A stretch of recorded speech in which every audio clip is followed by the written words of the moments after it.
ինչ որ Առիթի ժամանակ այնպես էր ստացվել, մենք միայնակ էինք մնացել եւ ինքը բավականին ծանր է եւ սարքավորումներ գոյություն ունեն, որի միջոցով իրեն վերցնում ու տեղափոխում ենք, այսինքն անկողնուն ենք դնում կամ ինչ որ, չգիտեմ, հանում ենք սայլակին ենք դնում եւ այնպես էր ստացվել, որ ես միայնակ պետք է այդ գործողությունը անեի։ Հիմա եթե դուք ինձ ասեք, Անուշիկ ջան, մի հատ 30 կիլոգրամանոց ինչ որ բան բարձրացրու, ես անկեղծ չեմ կարող, բայց 100-ից ավել կիլոգրամները ես այնպես կարծես իմ ամենօրյա աշխատանքները արեցինք, դրեցինք, այսպես նստեցինք, հետո նայեցինք իրար դեմքի, թե ոնց, ինչպես է դա լինում։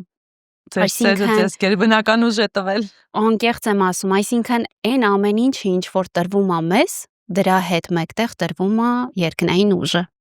Տերը օգնում է, քեզ ասում է գնա առաջ, դու չես կարող ասել չեմ կարող, չկա նման բան, չեմ կարող չկա, արդեն դու հասկանում ես, որ չկա չեմ կարող, դու այդ մարդու ձեռքն ես, ոտքն ես,